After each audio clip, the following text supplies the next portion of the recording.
أعوذ بالله من الشيطان الرجيم. بسم الله الرحمن الرحيم. والذين يقولون ربنا اصرف عنا عذاب جهنم إن عذابها كان غراما. صدق الله العظيم وصدق رسوله النبي الكريم، ونحن على ذلك من الشاهدين والشاكرين، والحمد لله رب العالمين.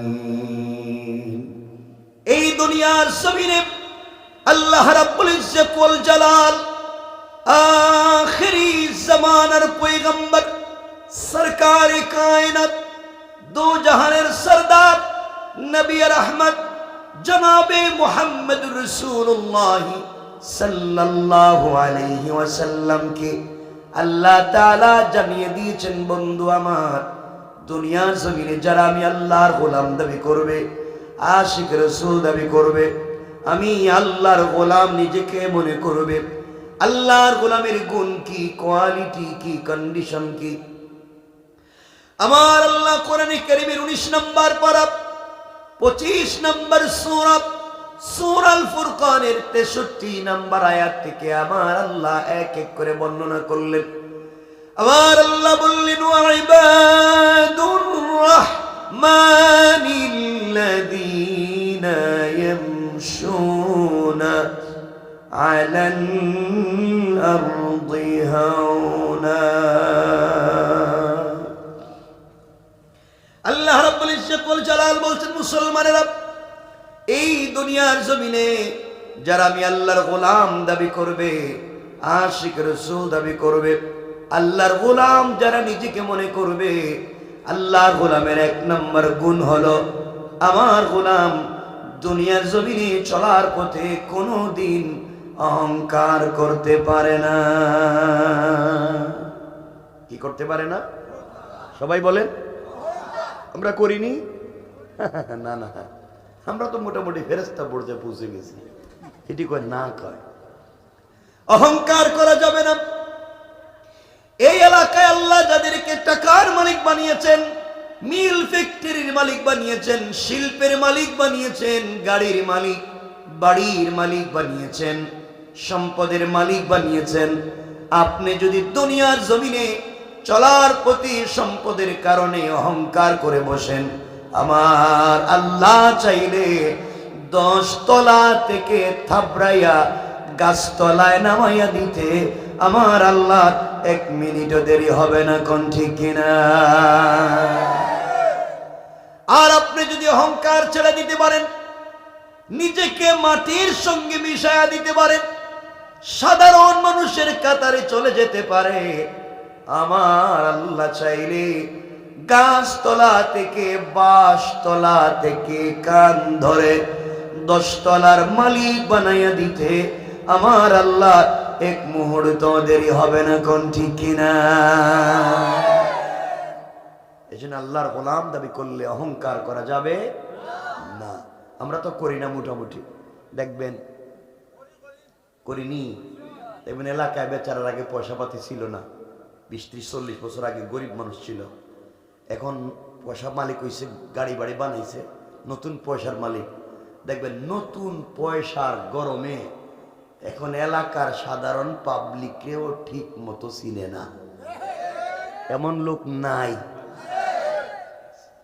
অহংকার যে শুধু আপনাদের ভিতরে ঢুকছে তা না, অহংকার আজকালকে হুজুরদের ভিতরেও ঢুকে গেছে গা। এটা দেখি জুড়ে ঠিক কইলেন, মানে কি হুজুরের নাম হয়েছে একটু জুড়ে মাইরা দিলাম। সব না, দেখবেন মাঝে মাঝে কেউ যদি এলাকার বড় হুজুর হয়ে যান, এলাকার বড় হুজুর, তিনি আর সাধারণ পাবলিকরে সালাম দেন না, ঠিক না? আমি সালাম দিতাম কে, আমি তো বড় হুজুর, আমারে সালাম দেও।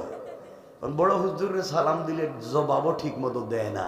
সালাম দিল ঠিক আছে ঠিক আছে ঠিক আছে কি তা? বড় হুজুরের দিকে যাইতেছে, আপনি চিন্তা করলেন, হাদিসে শুনছি বড় বড় বুজুর্গদের সঙ্গে মুসাফা করলে সগীরা গুনাহ মাফ হয়। হুজুরের দিকে যাইতেছে, তোমার হুজুর একটু মুসাফা কয় না, আমার ঠান্ডা লাগতেছে, হাত দিতে চায় না, ঠান্ডা লাগতেছে। কিন্তু মুসাফার সময় বড় হুজুরের হাতে যদি একটু হাদিয়া, একটু কি হাদিয়া, যে হুজুর আমার ছেলে লন্ডন থেকে আমেরিকা থেকে আপনার কিছু হাদিয়া দিয়েছিল কাতার থেকে, আপনারা দিতে চাই একটু মুসাফা, কয় থ্যাংক ইউ থ্যাংক ইউ, আবার আইসো আরো দিও, ঠিক আছে ঠিক না? এখন এটা করলেন কেন? আগে আপনি তো কিছু হাত বাহির করলেন না কেন? আপনি শুধু এটা করেন কেন? কেন? কিছু লোকের কাজ শুধু এলাকার পয়সাওয়ালা, কমিটির সভাপতি, সেক্রেটারি, তাদের সঙ্গে ভালো সম্পর্ক রাখেন। এলাকার মুচি, ব্যান্ডাই বা রিক্সাওয়ালা, তাদের সাথে সম্পর্ক রাখেন না, তাদের বাড়িতে দাওয়াতও খাইতে যাইতে চায় না। কেন এটা করেন? আল্লাহ রাসূল তেমন ছিলেন না। আমার রাসূল কেমন ছিলেন? কথাগুলো মনোযোগ দিয়ে শুনেন। তারিখে ইবনে জারির তাবারি, আল্লামা জুলফিকার নকশবন্দি খুতুবাতে জুলফিকারে নিয়ে এসেছেন তোমার রাসূল কেমন ছিলেন। আল্লাহ রাসূল সাল্লাল্লাহু আলাইহি ওয়াসাল্লাম একদিন যোহরের সালাত পড়ে মসজিদ থেকে বের হলেন। মসজিদ থেকে বের হয়ে দেখেন মদিনার বাজারে সবজিগুলা বিক্রি করাইয়া দিলেন। আল্লাহ রাসূল বলছেন, আমি আবার কোন কৌশল করলাম? গোলাম ডাক দিয়ে বলছি, ইয়া রাসূলুল্লাহ, আপনি আমাকে বন্ধু বলে পরিচয় দিলেন, আর মদিনার বাজারের মানুষেরা সবজিগুলা কিনে নিল। আপনি তো বন্ধু বলে পরিচয় দিয়া সবজি বিক্রি করাইয়া দেবার কৌশল নিলেন। আসলেই যদি আমি আপনার বন্ধু হতে পারতাম, এত কষ্টের জিন্দেগিতেও কষ্ট মনে করতাম না। আমার ঘর নাই, বাড়ি নাই, খাবার নাই, ইয়া রাসূলুল্লাহ, আপনি যদি আমাকে বন্ধু বলে পরিচয় দিয়ে ফেলেন, আমার জিন্দেগিতে আর কোনো টেনশন নাই। কিন্তু আপনি তো কৌশল করে সবজি বিক্রি করায় দেওয়ার জন্য বলেছেন। আল্লাহ রাসূলের দিলে কথাগুলো লেগে গেল। এই গোলামটাকে হাত ধরে দাঁড়িয়ে গেলেন। গোলামের হাত ধরে মদিনার বাজারের অলি গলি হাঁটতে লাগলেন। চিৎকার করে বলতে লাগলেন, মদিনার বাজারের মানুষেরা শোনো, এই যে আমি আমার বন্ধুর হাত ধরছি, এটা কিন্তু আমার আসলেই বন্ধু। গ্রামে থাকে, শহরে এসেছে সবজি বিক্রি করতে, ও কিন্তু আমার বন্ধু। আজও আমার বন্ধু, আখিরাতে ও আমার বন্ধুর তালিকায় নাম লিখাইয়া আমি যখন জান্নাতে যাব, আমি আমার ওই গোলাম কৃতদাস হাবশী এই বন্ধুকে সাথে নিয়ে আল্লাহর তৈরি জান্নাতে পৌঁছে যাব। আল্লাহু আকবার, জুড়ে পড়েন। আল্লাহ রাসূল কেমন ছিলেন, কেমনে মিশে গেলেন সাধারণ মানুষের সঙ্গে। আমরা ভাব ধরি, অনেকের সঙ্গে মুসাফা করি না। এগুলো করা যাবে? অন্যায় করা যাবে? কথা বলেন না কেন? অন্যায় করা যাবে? তাহলে গুণ বলছি কয়টা? সবাই বলেন না। এক নাম্বার অহংকার করা যাবে। আল্লাহর গোলাম দাবি করলে গোলাম অহংকার করতে পারে। আমরা যদি এখন আলোচনা শুরু করি অহংকার করলে ক্ষতি কি, অহংকার ছেড়ে দিলে লাভ কি, আমাদের 2-3 ঘন্টার দরকার এই সাবজেক্ট। আমরা শুধু মনে করাইয়া দিলাম যে অহংকার করা যাবে। আল্লাহর গোলামের 2 নম্বর গুণ আমার আল্লাহ বলছেন, ওয়া ইযা খাতাবাহুমুল জাহিলুনা ক্বালু সালামা। আল্লাহ রাব্বুল ইজ্জত ওয়াল জালাল বলছেন, মুসলমানেরা, এই দুনিয়ার জমিনে যারা আমি আল্লাহর গোলাম দাবি করবে, আশিক রাসূল দাবি করবে, আমি আল্লাহর গোলাম নিজেকে মনে করবে, বান্দারে আমার গোলামকে কেউ যদি গালি দেয়, আমার গোলাম গালির জবাব দিবে না, আঘাত করলে আঘাতের জবাব দিবে না, গীবত শিকায়ত সমালোচনা করলে জবাব দিবে না, বরং আমি আল্লাহর গোলাম যদি কেউ দাবি করে, আমার গোলামকে কেউ যদি গালি দেয়, আমার গোলাম গালির জবাবে গালি না দেয়া ওই ব্যক্তির জন্য শান্তি আর সালামতের দোয়া করে যায়। পড়েন সুবহানাল্লাহ। আল্লাহর গোলামের 2 নম্বর গুণ গালি দেওয়া। বলেন না যাবে? যাবে না। আর কেউ যদি গালি দেয়, খাতাবাহুমুল জাহিলুন, কোন জাহেল যদি কিছু বলেও ফেলে, রব বলছেন কালু সালামা, তার জন্য শান্তির দোয়া করো, তাকে সালাম দাও। পড়েন সুবহান। আল্লাহ কি দিতে বলছেন? আমাদেরকে কেউ গালি দিলে, আমাদের বদনাম করলে, গীবত শিকায়ত সমালোচনা করলে, আল্লাহ বলছেন কি দিতাম? বলেন না। তো আপনারা কেউ গালি দিলে আজ পর্যন্ত সালাম দিছেননি? আপনার গালি দিলে তো আপনি 2টা করে দিছেন। আর আল্লাহ বলছেন গালির বদলা কি দিতে? সালাম দেননি। সালাম দিতে হবে। আসছে যখন 1-2 মিনিটে বলি, মনোযোগ দিয়ে শোনেন। আল্লাহর রাসূল বলেছেন শামাইল তিরমিজি, খুব মনোযোগ দিয়ে শোনেন। সামনের কথা এত দরকারি হবে, হয়তো আমার আপনার লাইফের চেঞ্জেস চলে আসতে পারে।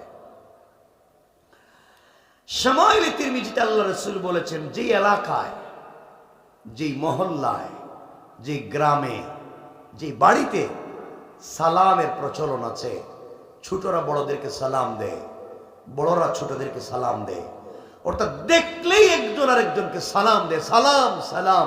আল্লাহ রাসূল বলছেন এই এলাকা, এই মহল্লা, এই বাড়ি থেকে আল্লাহ বালা মুসিবত দূর করে লাখ লাখ হাজারো বারাকাত এবং রহমতের দরওয়াজা খুলে দেন। এই আওয়াজে না, জোরে পড়েন। আল্লাহ রাসূল বলেছেন, যেই বাড়িতে, যেই পরিবারে, যেই ঘরে বাচ্চারা মা বাপকে সালাম দেয়, মা বাপ বাচ্চাদেরকে সালাম দেয়, এক রুম থেকে আরেক রুমে যেতে সালাম দেয়, ঘর থেকে বের হতে সালাম দেয়, ঘরে ঢুকতে সালাম দেয়, আল্লাহ রাসূল বলেছেন এই ঘরে আমার আল্লাহ 19 জন ফেরেশতা দিয়া সিকিউরিটির ব্যবস্থা করে দিয়া 1 থেকে 300টা বারাকাতের দরওয়াজা খুলে দেন। আল্লাহু আকবার, জোরে বলেন। মিশকাত শরীফ বাবু তিব্বে ওর রিকাক, ডাক্তার এবং ডাক্তারি।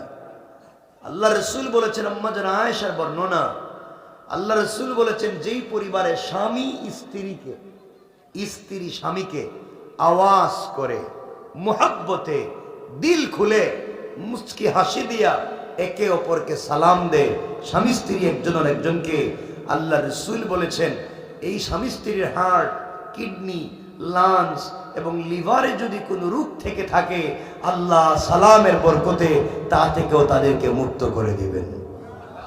সুবহানাল্লাহ, জোরে পড়েন। আম্মা জান আয়েশা বলেন, এই হাদিস শুনবার পরে আমি ঘরের দরজার চিপায় দাঁড়াইয়া থাকতাম, পর্দার আড়ালে দাঁড়াইয়া থাকতাম, রাসূল পাক সাল্লাল্লাহু আলাইহি ওয়াসাল্লাম যেন আমাকে দেখতে না পান। আম্মা জান আয়েশা বলছেন, আমি যখন দেখতাম আল্লাহ রাসূল ঘরে আসতেছেন, আমি দরজার চিপায় দাঁড়াইয়া থাকতাম, অর্থ হলো রাসূল আমাকে খুঁজে পাবেন না, দরজায় এসে আয়েশা বলে ডাক দিবেন, আর আমি ঘরের দরজা খুলে দিয়ে ঝাপটি মেরে তাকে জড়াইয়া ধরে আমি আমার স্বামীর কপালে চুম্বন দিয়া সর্বপ্রথম তাকে সালাম দিব। কিন্তু ওয়াল্লাহি, আল্লাহর জাত ও সিফাতের শপথ, আমি আমার জিন্দেগিতে রাসূল পাককে আগে সালাম দেওয়ার বহুত চেষ্টা করেছি, জিন্দেগিতে রাসূল পাককে আগে সালাম দিতে পারি নাই, বরং নবীজি ঘরে আসার অনেক দূরে থাকতে তিনি আমাকে সালাম দিতেন না। সুবহানাল্লাহ, এটা কালকে সকালে কইল। আল্লাহর রাসূল যদি নিজের স্ত্রীকে সালাম দিতে পেরেছেন আগে, আমাদের আকা আল্লাহর পরে যার মর্যাদা, তিনি যদি নিজের বউরে আগে সালাম দিতে পারছেন, তাহলে আপনারা কোন বল্টু মিয়া যে আপনারা আপনাদের বউরে সালাম দিতে পারবেন না? হ্যাঁ, দেন না কেন? আপনি কি একলা বিয়ে করছেন নি? আচ্ছা, তো কোন সালাম দেন না কেন? বউরে সালাম দিতে কি হয়? শরম নি? সালাম দেন না কেন? লজ্জা করে? কি তা করে তোমার? স্ত্রীকে সালাম দিবেন, বউরে তো সালাম দিতে শরম করে, আর বউরে ফিডেইবার সময় শরম কই যায়। ওই দিন একজন আমার কইতেছে বউরে ফিডাইতে ফিডাইতে, মানে বউরে মারতে মারতে বউরে কইতেছে তুই আমারে আব্বা ক। নাউজুবিল্লাহ বললেন না? চিন্তা করেন, বউ মায়ের খাইতে খাইতে এর পায়ে ধরে বলতেছে তুই আমার বাপ, এবার ছেড়ে দে। বন্ধু বান্ধবের কাছে গিয়ে বলতেছে তোমরা আমার চিনো নিরামি কেডা? আমি বউরে বাপ ডাকাইয়া দিছি। শয়তান আল্লাহ রে, আল্লাহ তুমি আমারে শয়তান বানাইছিলে কে রে? আমি তো জিন্দিগিতে বউরে ফিড়াইয়া বাপ ডাকাই নাই, এরপরে আমি শয়তান বানাইছো? আর হে বউরে ফিড়াইয়া বাপ ডাকাইয়া লম্বা তসবি লইয়া মসজিদের প্রথম কাতারে তো সুবহানাল্লাহ পড়তেছে। এগুলো আছে না? এজন্যে স্ত্রীকে সালাম দিবেন, আল্লাহ রাসূল দিয়েছেন, আপনিও দিবেন ইনশাআল্লাহ। বলেন না ইনশাআল্লাহ? এই যে ছোট ছোট বাচ্চাদের 3-4 বছরের বয়স, হেডি কই ইনশাআল্লাহ। আমি তোমার বাপরে ওয়াজ করি, বাপ এর বাপরে কইতেছি, হে এখনই কই ইনশাআল্লাহ। বিয়া তো আর 30 বছর পরে করব। স্ত্রীকে সালাম দিবেন। মুরব্বী যারা বসছেন আমার সামনে আমি দেখতেছি, এরা মুসকে মুসকে হাসতেছে, এটাও বুঝতেছি। এরা চিন্তা করতেছে রে বাবা 40-50 বছর গেছে গা, বিয়ে করছি, জিন্দিগিতে বউরে সালাম দিলাম না, আর আজকে যদি বউরে হঠাৎ সালাম দেই তে বউ মনে করব বুইড়া কোন কাম গোটাইছে, আর আমার সালাম দিয়ে একটু ভাব ধরছে। এটি যাই মনে করুক, আপনি সালাম দিবেন, এটি শেষ কথা ইনশাআল্লাহ। সবাই বলেন না ইনশাআল্লাহ? আরে জোয়ানেরা ইনশাআল্লাহ কো, তোমাদের কপালে তো বিয়ে শাদী নাই বুঝতেছি, এরপরও করবা এক সময় ইনশাআল্লাহ। একটু জোরে কো ইনশাআল্লাহ। যারা বিয়ে করছেন আজকে বাসায় গিয়া ঘরের দরজায় দাঁড়াইয়া ওয়াজ শেষ কইরা বাসায় গিয়াই দরজায় দাঁড়াইয়া বলবেন বউ আসসালামু আলাইকুম ওয়া রাহমাতুল্লাহ। বউ কই বৌমা এই বুড়ারে এত রাত্রে কোন ভূতে ধরলো? আপনি বলবেন কোন ভূতে ধরে নাই, হুজুর এইমাত্র কামিলপুর ওয়াজ করছে আর আমি একটা সুন্নত আদায় করছি। পারবেন না? সবাই একটু বলেন না, কথা বলেন না। যদি সালাম না দেন তাহলে বাকিটুকুন শুনেন, 1 মিনিটে বইলে দেই। ঘরের কাজকাম তো বউ করে, রান্না বাড়ি বউ করে, হাঁস মুরগ থাকলে তাও দেখে, গরু ছাগল থাকলে তাও দেখে, আত্মীয় স্বজন আসলে এটাও দেখে, সবার রান্না বাড়ি করে দেয়, ঘর মুছে দেয়, সবার বেড পরিষ্কার করে দেয়, বাচ্চা কাচ্চা থাকলে তারা দেখে, অসুস্থ হলে তারা দেখে, সব কাজ স্ত্রী করে। আমি এই ওয়াজ করে দিব যে আজকের থেকে রান্না বাড়া করবেন আপনি, ঘর মুছে দিবেন আপনি, বাথরুম পরিষ্কার করবেন আপনি, সবাইরে খাওয়াইয়া দিবেন আপনি, এমনকি ছোট যদি বাচ্চা থাকে, কুলের যদি কোনো ছোট বাচ্চা থাকে হেরে দুধও খাওয়াইয়া দিবেন আপনি। কোত্থেকে খাওয়াইবেন তোমরা জানি না, কিন্তু খাওয়ানি লাগবে। কারণ বলেন এই ওয়াজ করতাম না সালাম দিবেন? একটা লাইন ধরতে হয়, এই ওয়াজ শুরু করে দিব, ঘরে গেলে বিপদে পড়ে যাবেন, আর না সালাম দিয়ে দিবেন। এক পক্ষ নিয়ে আনেন আপনারা। কি করতাম কর? মাশাআল্লাহ, এটা লাইনে এসে দিলে সালাম দিব তো ইনশাআল্লাহ। ইনশাআল্লাহ। তাহলে আল্লাহর গোলামের 1 নম্বর গুণ অহংকার করা যাবে, 2 নম্বর কাউকে গালি দেওয়া যাবে, আল্লাহর গোলামের 3 নম্বর গুণ আমার আল্লাহ বলছেন ওয়াল্লাযীনা ইয়াবিতুনা লিরাব্বিহিম সুজদাও ওয়া কিয়ামা।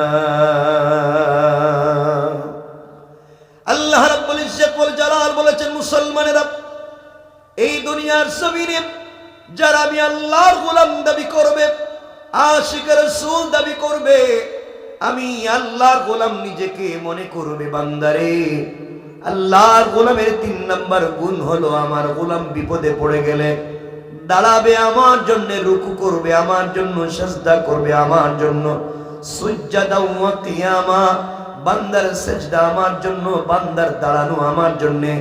সুতরাং আজকালকে যারা আল্লাহর পা ছাড়া ভিন্ন জায়গায় সিজদা করে, মাজারে কবরে পীরের পায়ে সিজদা করে, আল্লাহর কসম, আল্লাহর কসম, আল্লাহ তাআলা বলছেন সে পূর্ণাঙ্গ মুমিন হতে পারে না। ঠিক কি না? রবের কথা।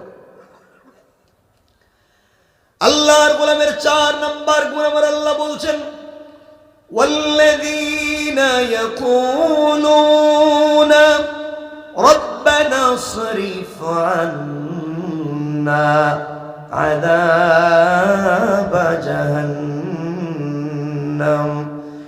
ইন্না আযাবাহা কানা গরামা।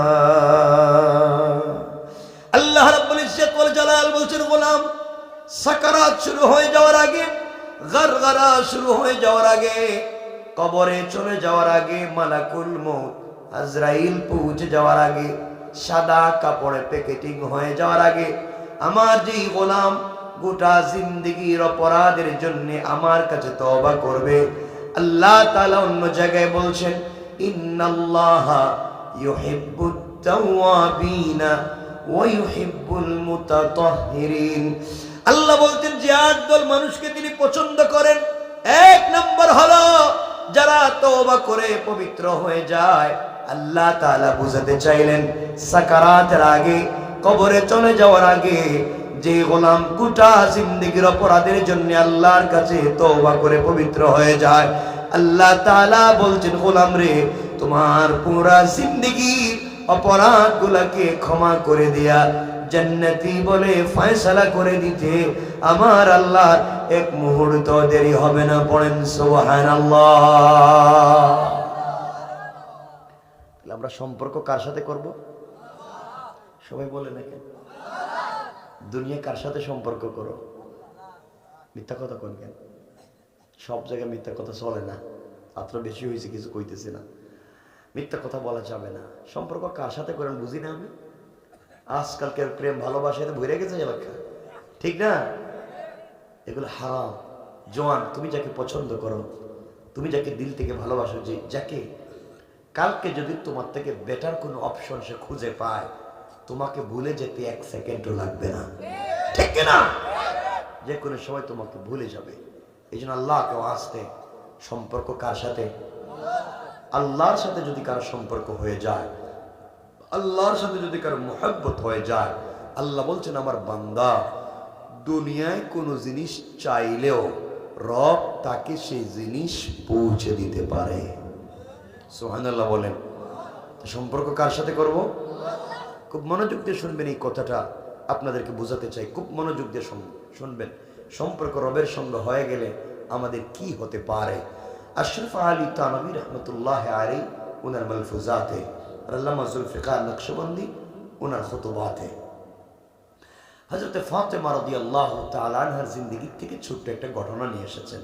হযরত ফাতেমা রাদিয়াল্লাহু তাআলার জিন্দেগি থেকে, যে হযরত ফাতেমার সঙ্গে সামাজিকভাবে এলাকায় চলার পথে এক ইহুদির মেয়ের সম্পর্ক হলো, বন্ধুত্ব হলো হযরত ফাতেমার সঙ্গে।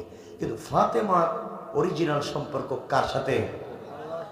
আল্লাহর সাথে সম্পর্ক থাকলে এই পৃথিবীতে আমরা কি লাভ করতে পারি সংক্ষেপে আপনাদেরকে বুঝিয়ে দিই। এরপরে আমরা আলোচনাকে সংক্ষেপ করে শেষ করে দিব, লম্বা করব না। আশা করছি এখনকার কথাগুলো শুনলে আপনাদের কল্যাণ হবে, আপনাদের ভালো লাগবে, এবং এই মনে এটা চিন্তা হবে যে রবের সঙ্গে সম্পর্ক করবার আমাদের অনেক দরকার। আমার মুসলমান বন্ধুগণ, কথাগুলো দিল দিয়ে শুনেন কি বলতে চাই। হযরত ফাতেমা রাদিয়াল্লাহু তাআলা আনহার সঙ্গে চলার পথে সামাজিকভাবে এক ইহুদির মেয়ের বন্ধুত্ব হয়ে গেল, সম্পর্ক বান্ধবিয়ানা। এমন সম্পর্ক আশরাফ আলী থানভী বলেন, কেউ বলছেন 6 মাস, কেউ বলছেন 6 বছর, কেউ বলছেন আরো বেশি। দীর্ঘদিন পর্যন্ত ইহুদির মেয়ের সঙ্গে ফাতেমার সম্পর্ক। ওই মেয়েটা প্রতিদিন ফাতেমার বাড়িতে আসে, তার চরিত্র, তার আখলাক, তার আদর্শ দেখে মেয়েটা মুগ্ধ হয়ে যায়। এত ভদ্র, এত আমানতদার মানুষ কি পৃথিবীতে হতে পারে? হযরতে ফাতেমাকে দেখে আশ্চর্য হয়ে যায়, এত ভালো মানুষ। কিন্তু মেয়েটা তখন পর্যন্ত কালিমা পড়ে মুসলমান হয় নাই। আস্তে আস্তে ওই মেয়ে বড় হয়ে গেল। ওই মেয়ে একদিন তার বাবার কাছে বসা, ইহুদি ডাক দিয়া বলছে, মেয়ে আমার, তোমার বয়স হয়েছে মা, আজ না হয়ে কাল তোমাকে বিয়ে দেওয়া লাগবে। তোমার জন্য পাত্র নির্বাচন করেছি। আমাদের এলাকার সব থেকে বড় পয়সাওয়ালার ছেলে, দেখতেও হ্যান্ডসাম, পয়সাওয়ালা, চেহারা বিউটিফাই, অনেক চমৎকার একটা ছেলে তোমার জন্য দেখেছি। মেয়ে ডাক দিয়া বলছে, আব্বাজান, আপনি আমার জন্য ছেলে দেখেছেন, বিয়ে দিতে চান, আমার আপত্তি থাকবার কোনো কথা নয়। কিন্তু আব্বাজান, আমাকে আপনি আগামীকালকে সন্ধ্যা পর্যন্ত সময় দিবেন। সন্ধ্যার আগে আগে আপনার কাছে আমার লাইফের ফাইনাল ডিসিশন জানায়া দেব। মেয়েটা বাবার কাছ থেকে বিদায় নিয়ে পরের দিন সকালবেলা হযরতে ফাতেমার কাছে চলে গিয়েছে। দুনিয়ার কোনো মানুষের কাছে যায় নাই, ফাতেমার কাছে গিয়ে বলছে, সকালবেলা বোন রে, আজ আমি এসেছি তোমার কাছ থেকে আমার লাইফের ফাইনাল ডিসিশন জানতে চাই। ফাতেমা বলছেন, বলো। মেয়ে ডাক দিয়া বলছে, ফাতেমা, এই পৃথিবীতে আসমানের নিচে জমিনের উপরে তোমার মতো ভদ্র আমানতদার কোনো মেয়ে আমি চোখে দেখি নাই। এই জন্য তোমার কাছে এসেছি। আমার বাবা আমাকে বিয়ে দিতে চায়। আমাদের এলাকার পয়সাওয়ালার এক ছেলেকে পাত্র নির্বাচন করেছে। আমি কার সঙ্গে পরামর্শ করব? তোমার কাছে এসেছি, তুমি আমাকে অরিজিনাল চমৎকার একটা ডিসিশন দিবা। হযরতে ফাতেমা রাদিয়াল্লাহু তাআলা আনহা বলছেন, বোন রে, আমি মুসলিম, তুমি ইহুদি, তোমার পার্সোনাল লাইফে আমি কোনো সিদ্ধান্ত দিতে পারি না। মেয়ে ডাক দিয়ে বলছে, ফাতেমা, আজ পর্যন্ত যত মানুষ তোমার কাছে আমার চোখের সামনে পরামর্শের জন্য এসেছে, কোন মানুষের ধর্ম পরিচয় তুমি জানতে চাইলা না, শুধুমাত্র চমৎকার পরামর্শ দিয়ে গেলা। আমি না তোমার দীর্ঘদিনের বান্ধবী, তোমার কাছে পরামর্শ চাই, তুমি আমাকে পরামর্শ দিবা। কারণ আসমানের নিচে আমার বাবাকে ততটুকুন আমানতদার মনে করি নাই যতটুকুন তোমাকে মনে করি।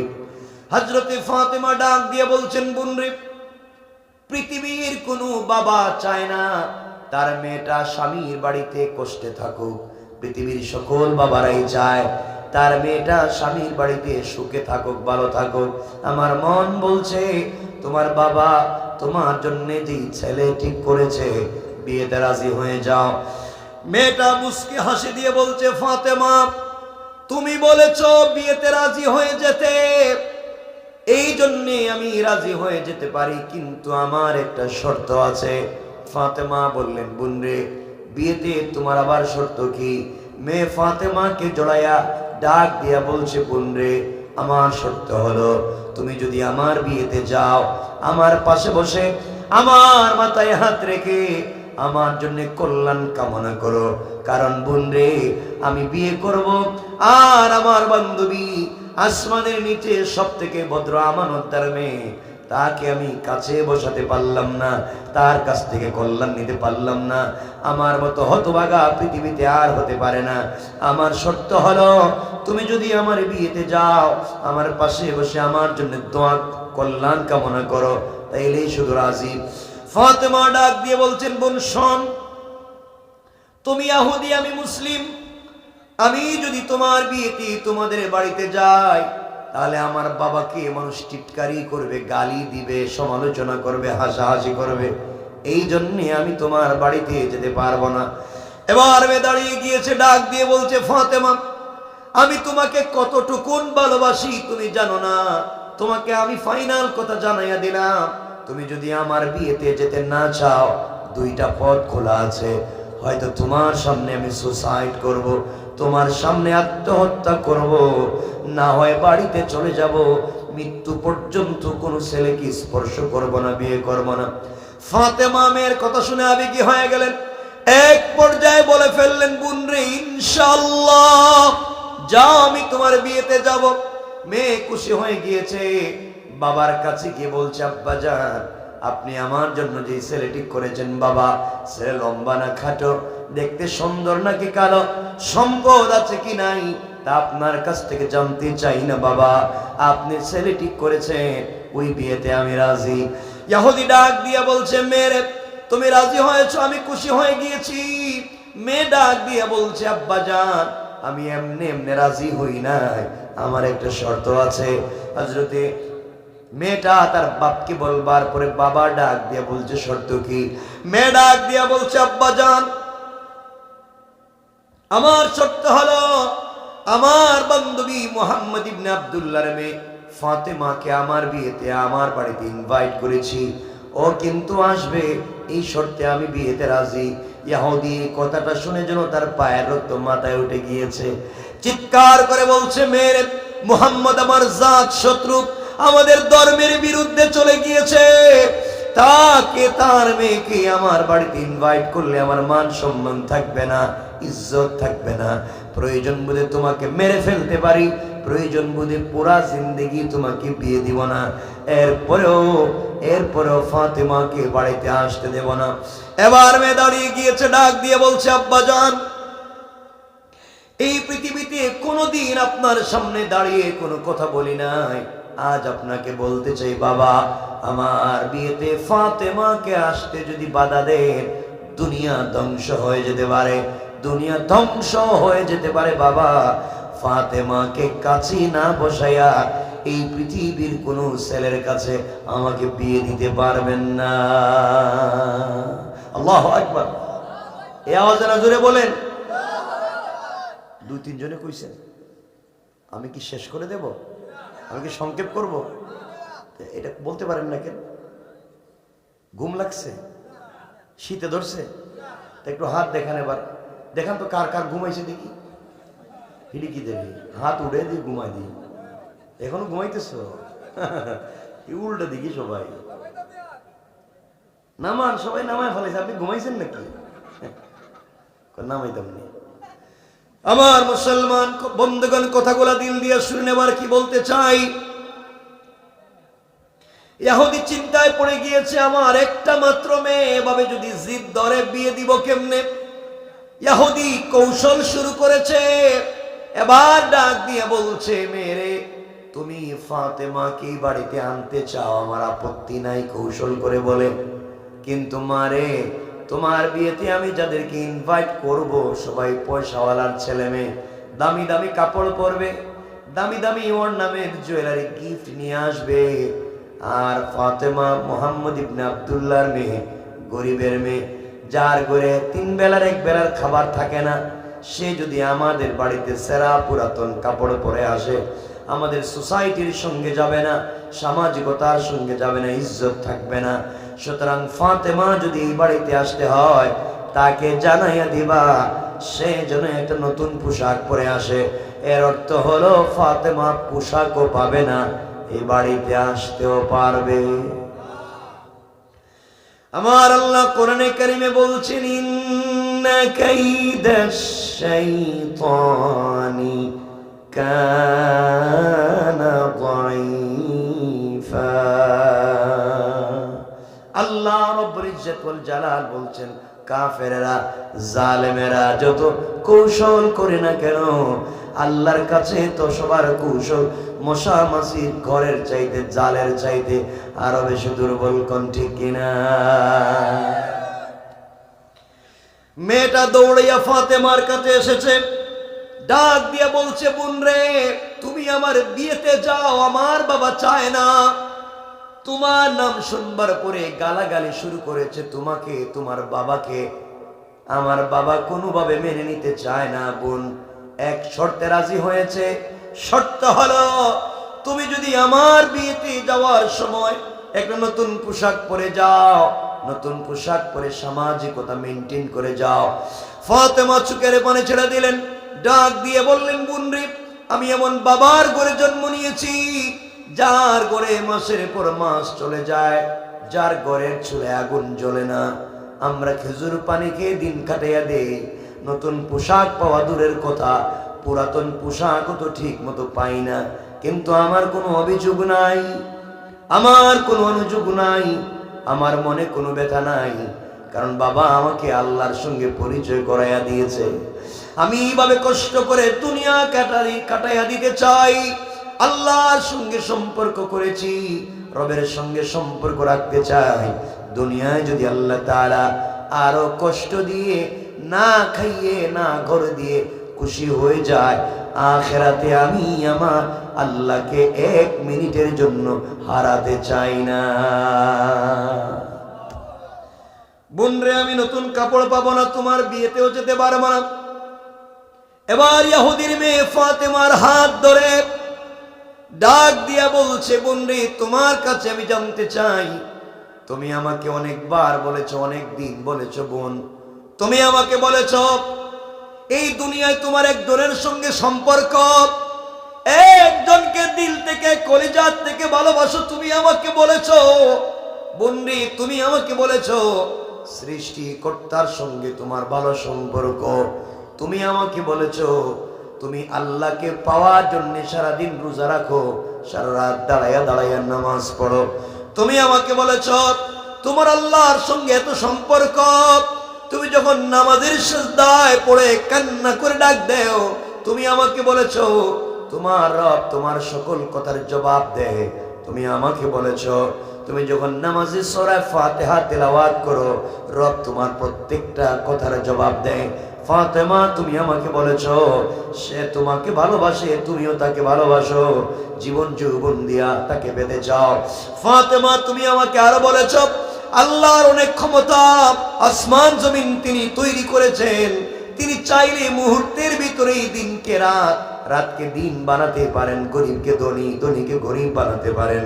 ফাতেমা, তা যদি সত্য হয়ে থাকে, এমন পাওয়ারফুল মহান ব্যক্তির সঙ্গে, মহান সৃষ্টিকর্তার সঙ্গে, মহান সত্তার সঙ্গে তোমার যদি সম্পর্ক হয়, তাহলে কেন তিনি যে কোনো উসিলায় তোমাকে একটা সাধারণ নতুন পোশাকের ব্যবস্থা করতে পারবে না? ফাতেমা ডাক দিয়ে বলছেন, বোন রে, আগামীকালকে তোমার বিয়ে, আমি তো ভুলেই গেছি, মনে নাই। মেয়ে ডাক দিয়া বলতেছে, কাঁদতেছে, বোন রে, তোমার যদি কাপড় না থাকে বিয়েতেও যাবা না, আর তোমাকে ছাড়া তো আমি বিয়ে করতে পারবো না। মেয়েটা আবেগে কান্না শুরু করছে, হাউমাউ করতেছে। ফাতেমা সান্ত্বনা দিয়া ডাক দিয়া বলছেন, বোন রে, কান্দিস না, লা তাহজান, ভয় পাইস না, আমি তোকে জানাইয়া দিই, এমন আল্লাহর উপরে বিশ্বাস আছে আমার, যার সঙ্গে আমার মোহাব্বত, ভালোবাসা, এখনো 1 রাত 12 ঘন্টা বাকি আছে। আমার আল্লাহ চাইলে 1 মুহূর্তের ভিতরে কাপড়ের ব্যবস্থা করে দিতে পারে। মেয়েটা বাড়িতে চলে গেছে, এদিকে গভীর রাত হয়ে গেছে। ফাতেমারও রাত্র গভীর, আমাদেরও রাত্র হয়ে যেতেছে গভীর, সমান সমান নাকি? ফাতেমা গভীর রজনীতে মুসল্লা বিছায়া সাজদায় গিয়ে চোখের পানি ছেড়ে ডাক দিয়া বলেছে, আল্লাহ, এই জিন্দেগিতে মুহাম্মদ ইবনে আব্দুল্লাহর মেয়ে ফাতেমা আপনার কাছে কোন জিনিসের আবদার করে নাই আল্লাহ তাআলা। আজ পর্যন্ত আমি আপনার কাছে কোনো জিনিস চাইলাম না। আয় আল্লাহ তাআলা, দীর্ঘদিন থেকে আপনার সঙ্গে আমার সম্পর্ক, সারাদিন না খেয়ে রোজা রেখে অপেক্ষা করি রাত কখন গভীর হবে, সেজদায় গিয়ে যখন সুবহানা রাব্বিয়াল আলা বলবো, গোলাম যখন সেজদায় গিয়া পড়ে সুবহান, আল্লাহ তাআলা জবাব দেন সাব্বাহতানি, গোলাম রে, এতদিন পরে নিজেকে আমাকে পবিত্র বলে ডাক দিতে মনে চাইলো, আমি নিজে পবিত্র, আমাকে পবিত্র বলে স্বীকার করবার কারণে সাব্বাহতুকা, আমি আল্লাহ তাআলাও তোমাকে পবিত্র বানায়া দিলাম। গোলাম যখন সিজদায় গিয়া পড়ে আল্লাহ আল্লাহ বলেন না আলাইতানি, গোলাম এতদিন ঘুইরা ঘুইরা বুঝছো আমি বড়, আসলে তুমি বড় না। আজ আমাকে স্বীকার করেছো, আমিও বললাম আলাইতানি, আমি বড়, আর আমাকে স্বীকার করবার কারণে আলাইতুকা, আমি আল্লাহ তোমাকে দুনিয়ায়ও বড় বানাইয়া দিলাম, আর আখিরাতে বিনা হিসাবে জান্নাতের ফয়সালা করে দিলাম। ফাতেমা বলেন, আল্লাহ তাআলা নামাজের সিজদায় গিয়ে যখন তোমাকে ডাক দেই, আয় আল্লাহ তাআলা তুমি আমার কথার জবাব দাও, তোমার সঙ্গে এতদিনের সম্পর্ক, কোনোদিন কোনো জিনিস চাইলাম না, না কে মাসের পর মাস চলে যায়, তোমার কাছে দামি খাবার চাইলাম না, তোমার কাছে বাড়ি গাড়ি চাইলাম না, তোমার কাছে সম্পদ চাইলাম না, আল্লাহ তাআলা এভাবে কাটাইয়া দিতে চাই, ইন্তেকালের পরে আপনাকে যদি পেয়ে যাই, এর চাইতে মনের ভিতরে শান্তির আর কিছুই লাগবে না। আয় আল্লাহ, আজ আমি আপনার কাছে একটা জিনিসের আবদার করতে চাই, এটা ফাতেমার চাহিদা পূরণের জন্য না, ফাতেমাকে সুন্দর দেখাবার জন্য না, আকর্ষণীয় দেখাবার জন্য না, সম্পদ বাড়াবার জন্য না। আয় আল্লাহ তাআলা, আপনার কাছে একটা জিনিসের আবদার করতে চাই, এটা যেন দ্বীনের দাওয়াত হয়ে যায়। আয় আল্লাহ তাআলা, আমার বাবা হাটে ঘাটে মাঠে দ্বীনের দাওয়াত নিয়ে যায়, মেয়ে মানুষ হওয়ার কারণে আমি যেতে পারি না।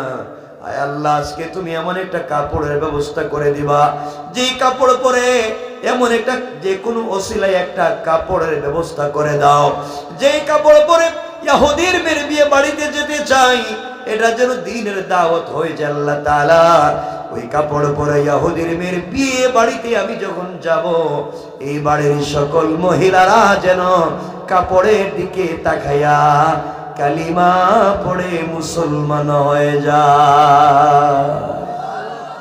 আরো জোরে পড়েন আল্লাহ। এই জন্য যদি একটা কাপড় দেও। ফাতেমা কথা বলে নামাজ শেষ করে সালাম ফিরাইয়া মুসল্লা রেখে দিয়েছেন, রাত গভীর। হঠাৎ করে ঘরের কর্নারে, ডান পশ্চিম কর্নারে, মানে দক্ষিণ পশ্চিম কর্নারে তাকায়া দেখে দুইটা কাপড়ের প্যাকেট রাখা। না সুবহানাল্লাহ, দরকার নেই। ফাতেমা চিন্তা করেন, ঘরের দরজা জানালা বন্ধ, কাপড়ের প্যাকেট দিয়ে গেল কে? কে আসলো, কে দিয়ে গেল? প্যাকেটগুলো হাতে নিলেন, কলিজার টুকরা প্রিয় বাবার কাছে গেছেন, আব্বা জান, নামাজে আল্লাহর কাছে আজকে একটা কাপড় চাইছিলাম, দুইটা প্যাকেট কে করে রেখে গেল এখনো বুঝতে পারলাম না। নবীজি প্যাকেটগুলো হাতে নিলেন, একটা প্যাকেট খুললেন, খুলে দেখেন একটা প্যাকেটের ভিতরে একটা সালোয়ার, একটা কামিজ, আর একটা প্যাকেট খুলে দেখেন প্যাকেটের ভিতরে একটা ওড়না, মানে তিনটা কাপড়, সালোয়ার, কামিজ আর ওড়না। তিরমিজিতে এসেছে জান্নাতি মহিলাদের পোশাক হবে তিনটা, সালোয়ার, কামিজ আর ওড়না। আল্লাহ রাসূল দেখেন ওড়নার মধ্যে স্টোন দিয়া, পাথরের টুকরা দিয়া, গ্লাসের টুকরা দিয়ে ডিজাইন করা, পৃথিবীর কোনো ফ্যাশন ডিজাইনের সঙ্গে যায় না। যখনই প্যাকেট খুলছেন, এত চমৎকার দামি কাপড়, তা জান্নাতুল ফিরদাউসের মিশকে আম্বরের গ্রাম আসতেছে। নবীজি চিন্তা করতেছেন, দিয়ে গেল কে, আসলো কেমনে, কেমনে ঢুকলো? হঠাৎ করে শুনেন ঘরের দরজায় কে নক করতেছে। জিজ্ঞেস করলেন, এত রাত্রে কে দরজায় নক করলা? বাহির থেকে আওয়াজ এসেছে, ইয়া রাসূলুল্লাহ আনা জিবরাইল, আমি জিবরাইল। কেন আসছো? ইয়া রাসূলুল্লাহ, আপনার সঙ্গে কিছু কথা বলতে চাই, রব সালাম দিতে বলেছেন। হযরতে ফাতেমা পর্দার আড়ালে চলে গেলেন, জিবরিল আমিন ঘরের ভিতরে প্রবেশ করলেন, গিয়ে দেখেন রাসূলের চোখে পানি, হাতে কাপড়। জিজ্ঞেস করলেন, ইয়া রাসূলুল্লাহ, চোখে পানি কেন, আর কাপড়টাই বা কিসের, কেন আপনি কাঁদতেছেন? আল্লাহ রাসূল ঘটনা খুলে বললেন, ফাতেমা কেমনে কেমনে আল্লাহর কাছে আজকে কাপড় চাইছিল, কে দিয়ে গেল? ঘরের দরজা জানালা বন্ধ। আমার ঘরে ঢুকলোটা কে, দিল কেমনে, কে রাখলো? মানুষ খুঁজে পাইতেছি না, ডিজাইনও দুনিয়ার কোনো কাপড়ের সঙ্গে মিলে না, এই জন্য চিন্তা করতেছি রাখলো কে, এই জন্য একটু কাঁদতেছি। জিবরিল আমিন বলছেন, ইয়া রাসূলুল্লাহ, কাঁদতে হবে না, সুসংবাদ নেন, আমি ছিলাম সিদরাতুল মুনতাহায়। আল্লাহ ডাক দিয়ে বলছে, ও জিবরাইল, কোথায়? সিদরাতুল মুনতাহায়, যাও জান্নাতুল ফিরদাউসে। ফাতেমা সিজদায় পড়ে কাঁদতেছে, ফাতেমার জন্য পূর্ণাঙ্গ একটা সেট কাপড় নিয়ে হাজির হয়ে যাও। এ রাসূলুল্লাহ, কাপড় তো আমি নিয়ে আইছি। সুবহানাল্লাহ এটার দরকার নাই। কেমন জিব্রাইলে কাপড় দিছে, সুবহানাল্লাহ দিয়ে লাভ কি? তা এটাই তো চিন্তা করতেছেন।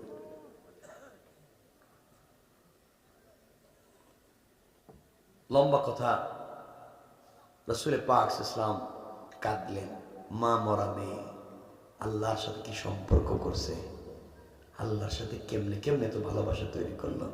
কাপড় হাতে দিলেন, দিয়া বলছেন, মা এই কাপড় নিয়ে যাও, আগামীকালকে বিয়ে বাড়িতে যাইবা, পর্দার সাথে যাইবা।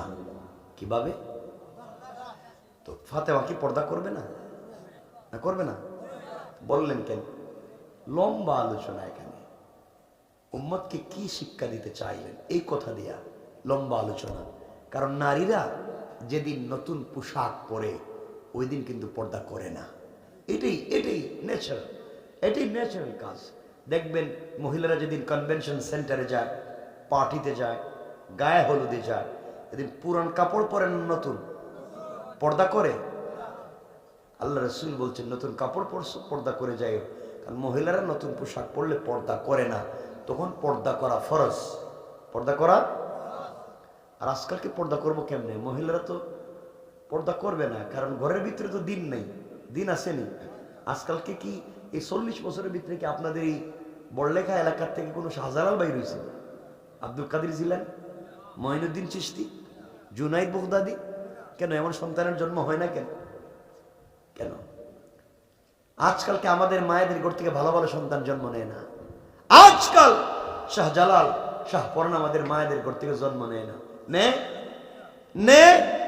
নেয় না, কারণ স্বামী স্ত্রীতে মিল নাই।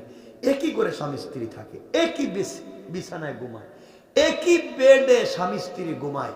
একজন দক্ষিণ দিকে মুখ দিয়া, একজন উত্তর দিকে মুখ দিয়া, আর মাঝখানে ব্যারিকেড দিয়ে কুল বালিশ দিয়া। কয় এটা ইউক্রেন, এটা রাশিয়া, আর মাঝখানে দিচ্ছে বর্ডার, কুল বালিশ। কথা বললেন না কেন? কেমনে এরা লাইফ কাটায়? কেউ কারোর সঙ্গে সম্পর্ক নাই, কথাবার্তা বলে না, সম্পর্ক চমৎকার না, একজন আর সঙ্গে দেখতেই পারে না।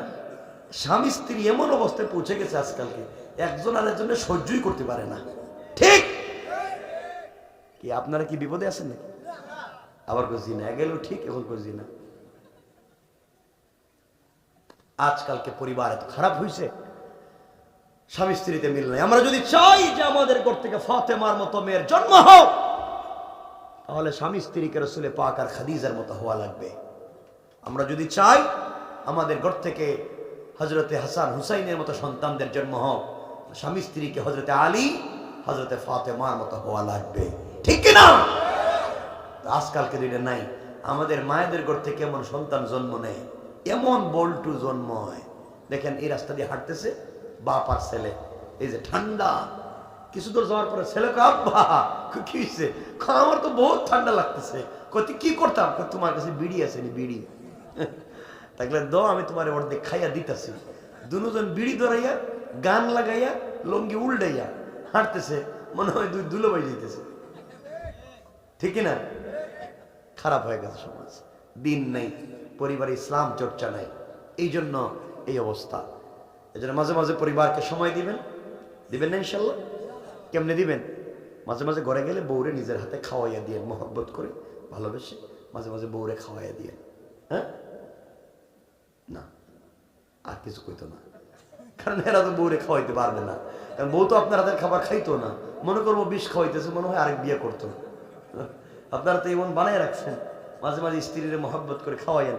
এটা সামাইলে তিরমিজি বাংলা পাওয়া যায়। আম্মা জান আয়েশা বলছেন, আমার মনে পড়ে না রাসূল পাকের ঘরে আসার পরে কোনোদিন আমার হাত দিয়ে খাবার খেয়েছি। পুরা জিন্দেগি রাসূল আমাকে খাইয়ে দিয়েছে, আমি রাসূলকে খাইয়ে দিয়েছি। আর রাসূল ইসলাম আমাদের দুইজন মানুষ, আমাদের ঘরে বালিশ একটা, আমাদের ঘরে প্লেট একটা, গ্লাস একটা, সব একটা একটা। কি মহব্বত আর ভালোবাসা ছিল। আম্মা জান আয়েশা বলছেন, আমি পুরা জিন্দেগি রাসূলকে গোসল করিয়ে দিয়েছি, রাসূল আমাকে গোসল করিয়ে দিয়েছেন। হাদিসের ইবারত এমন আছে যে আম্মা জান আয়েশাকে আল্লাহ রাসূলের বাবা কুলে করে ঘুম পড়াইয়া দিয়েছে। কি রে, কিছু কয় না? দিকে জোরে কন্যা সুবহানাল্লাহ। আপনারা তো পারবেন না, বউরে পারবেন না, এটি কিছু কয় না কেন? বুঝলাম না, খারাপ হইলো কেমনে? এরা কেউ পারতো না তো, কইছে ঠিকই। এরা নিজের হাতে বউরে খাওয়াইতে পারবে না। এরা আদর করে মোহাব্বত করে ভালোবেসে মুখে উঠাইয়া খাওয়াইতে পারবে পাশের বাড়ির ভাবিরে, ঠিক কিনা? এটা ঠিক কইছে কেডা রে তুজুরে? এতক্ষণ ভালো কথা কইলাম, ঠিক কয় না। আরেক বেটার বউরে খাওয়াইব কই ঠিক, এটি তো খারাপ হইল কেমন? এগুলা করা যাবে? যাবে না। পরিবারকে সুন্দর করে। তো সংক্ষেপ কথা, হযরতে ফাতেমা রাদিয়াল্লাহু তাআলা আনহা পরের দিন সকালবেলা ওই মেয়ের বাড়িতে, একে তো বিশ্বনবীর মেয়ে রাসূল পাকের কলিজার টুকরা মেয়ে, আল্লাহ যাকে সাইয়্যিদাতুন নিসাই আহলিল জান্নাহ বানাতে চায়, আল্লাহ যাকে সাইয়্যিদা শাবাবি আহলিল জান্নাহর মা বানাতে চায়, আল্লাহ যাকে আসাদুল্লাহিল গালিবের স্ত্রী বানাতে চায়, সে তো এমনিতেই সুন্দর।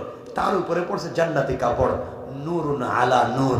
যখন ইহুদির মেয়ের বিয়ে বাড়িতে ঢুকছে, পুরো বাড়ি জান্নাতি কাপড়ের আলোতে আলোকিত হইয়া মেশকে আম্বরের গ্রানে পুরো বাড়ি মুখরিত হয়ে গেছে। আল্লাহু আকবার।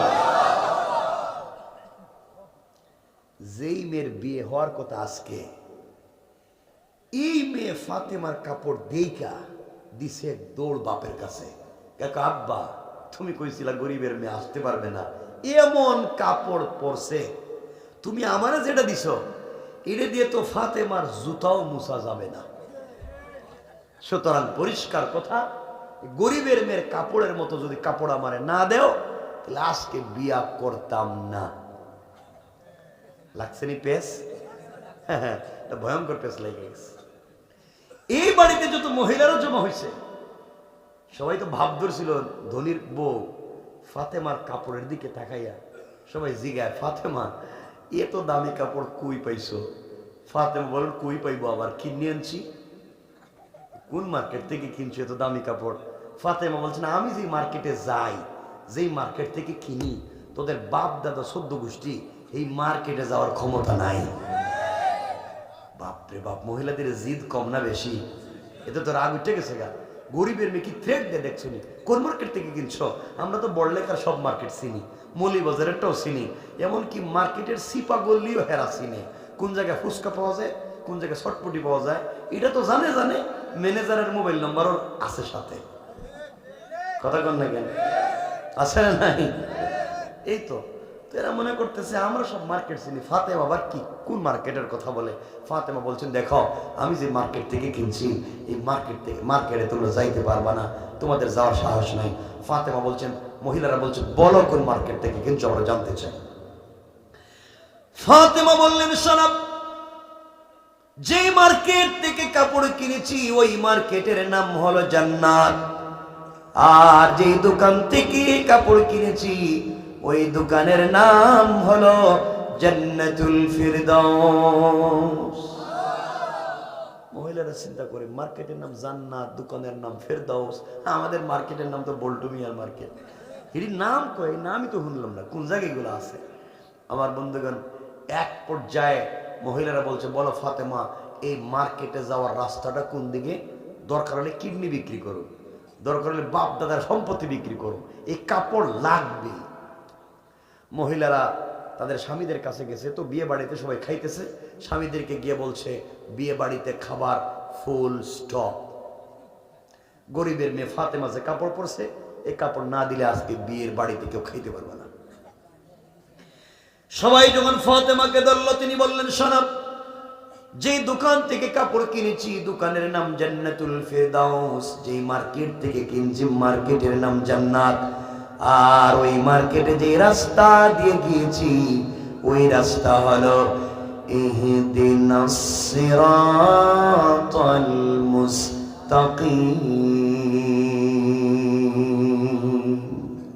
ও মহিলারা, সিরাতে মুস্তাকিম নামক রাস্তা দিয়ে যদি চলো রে, সামনে গেলে জান্নাত নামক মার্কেট পাইবা, ওখানে গেলে জান্নাতুল ফিরদাউস নামক দোকান পাইবা, ওখানে গেলে আমার চাইতে আরো দামি দামি কাপড় পাইবা। মহিলারা চিন্তায় পড়ে গেল, জান্নাত, জান্নাতুল ফিরদাউস, সিরাতুল মুস্তাকিম কই কি?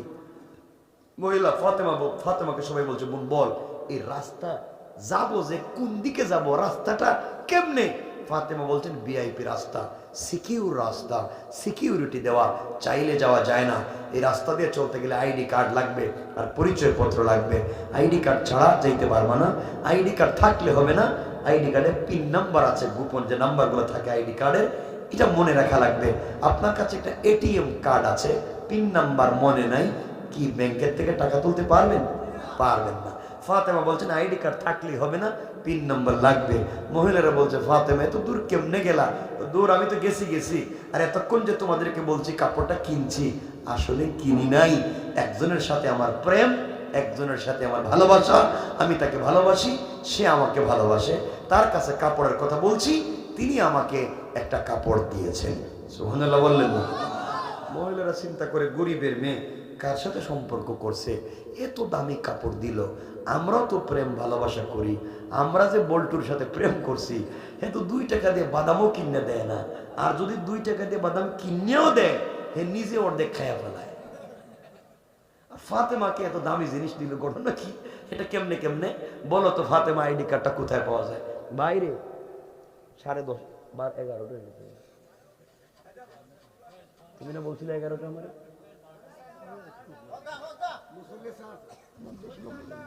দেখা যাবে আগে কইছে আমি, এখন বলবেন একটা, এখন রেখা দিবে একটা জায়গায়, কিছু কইেন না ভাই। 11:30 হয়ে গেছে, রাত্রে ঠান্ডায় দেখেন অন্ধকার হয়ে গেছে। আপনাদের ঘরে যাওয়ার দরকার নেই? বউ বাচ্চা নাই? এটি কি দাঁড়ে? এটি কিন্তু বিয়া করছে না নাকি? নাই কয়। ডায়াবেটিস নাই? কিছু নাই কয়, বুঝলাম না। আমার বন্ধুগণ এবার কথাগুলো শুনেন কি বলতে চাই। ফাতেমা বললেন শোনো, সিরাতে মুস্তাকিম নামক রাস্তা দিয়ে যদি চলতে চাও আইডি কার্ড লাগবে। আইডি কার্ডের নাম হলো ইসলাম, আর পিন নাম্বার হলো লা ইলাহা ইল্লাল্লাহ মুহাম্মাদুর রাসূলুল্লাহ। ও মহিলারা, ইসলাম নামক আইডি কার্ড যদি সঙ্গে রাখতে পারো রে, লা ইলাহা ইল্লাল্লাহ নামক পিন নাম্বার যদি মনে প্রাণে ধারণ করতে পারো, সামনে গেলে সিরাতে মুস্তাকিম নামক রাস্তা পাইবা, আর সামনে গেলে জান্নাত নামক মার্কেট পাইবা, আরো সামনে গেলে জান্নাতুল ফিরদাউস নামক দোকান পাইবা। ওখানে গেলে আমার মালিকেরও পাইবা। মালিকের সঙ্গে যদি তোমাদের সম্পর্ক হয়ে যায়, আমার চাইতে আরো দামি দামি কাপড় পাইবা। আল্লাহু আকবার। মহিলারা ডাক দিয়ে বলছে ফাতেমা,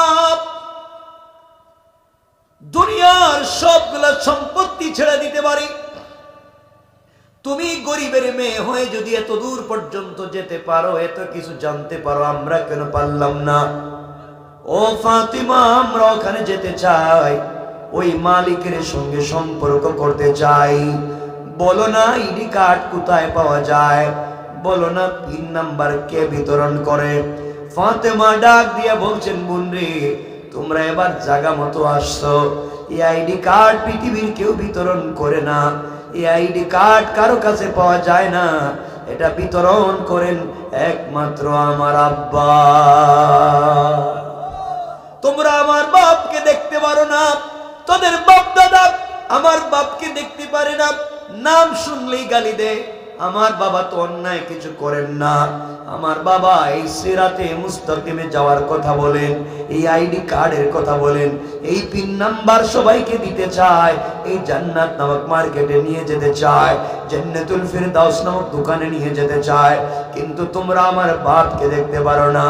মহিলারা ডাক দিয়া বলছে ফাতেমা, গরিবের মেয়ে হইয়া বাবার কথা শুনে তো দূর পর্যন্ত যদি যেতে পারো, মালিকের সঙ্গে সম্পর্ক করতে পারো, আমরা কেন পারবো না?